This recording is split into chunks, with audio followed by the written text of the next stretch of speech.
준수하세요. AMPM 글로벌 박준수 마케터입니다. 요즘 웹드라마 많이 보시죠? 이 웹드라마가 마케팅적 요소로 크게 주목받고 있는 점 알고 계실까요? 웹드라마가 어떻게 서울시의 마케팅 전략 핵심이 되었는지 궁금하시다면 오늘 영상 끝까지 시청해주세요.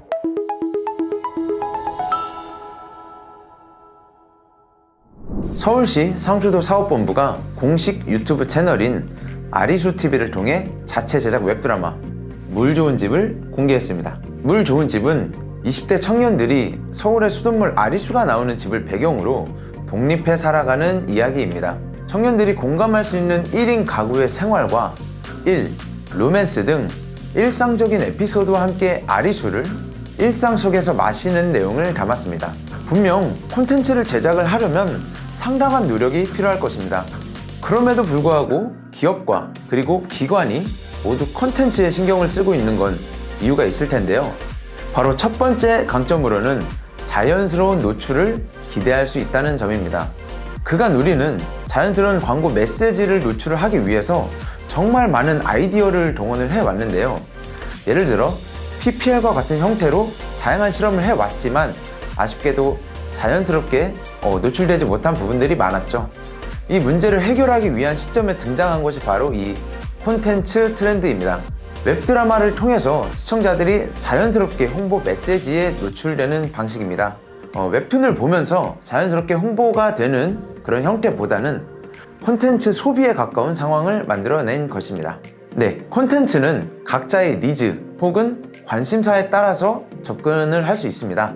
하지만 반대로 이런 니즈와 관심사를 내세우지 않고 접근을 하기도 합니다. 웹드라마 자체가 재미있다면 해당 기관이나 기업에 관심이 없다고 해도 접근이 가능합니다. 네, 그러니 여러 가지 측면에서 자연스러운 노출 및 접근이 가능해진다는 강점이 있습니다. 그래서 홍보도 홍보지만 콘텐츠 자체에 집중해 다양한 아이디어를 고려해 보시면 좋을 겁니다.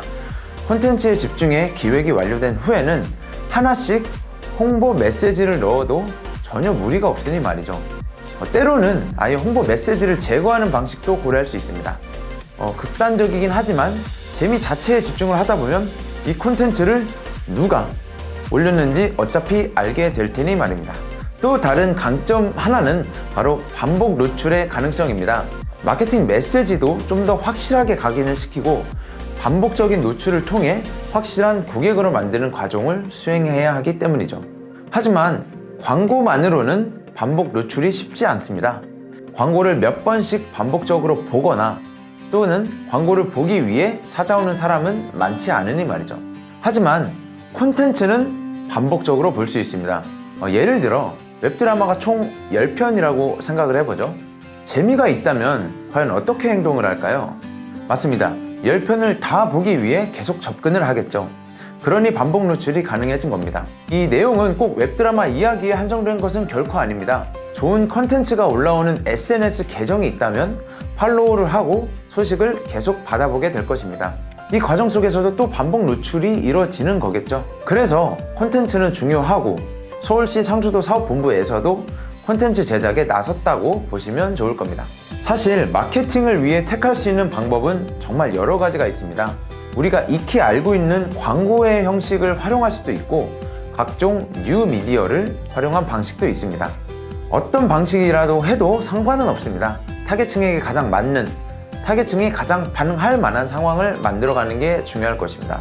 방금 말씀드린 대로 오늘 사례와 같은 웹드라마만이 해답이 되는 건 아닙니다.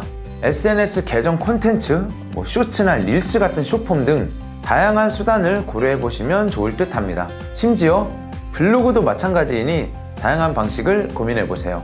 콘텐츠에 집중하는 수많은 상황들은 달라지는 트렌드를 상징합니다. 더 좋은 콘텐츠를 통해 더 나은 소통을 시도해 보기 바랍니다. 해당 영상은 노준영 작가의 원고를 바탕으로 기획되었습니다. 지금까지 AMPM 글로벌 박준수 마케터였습니다. 감사합니다.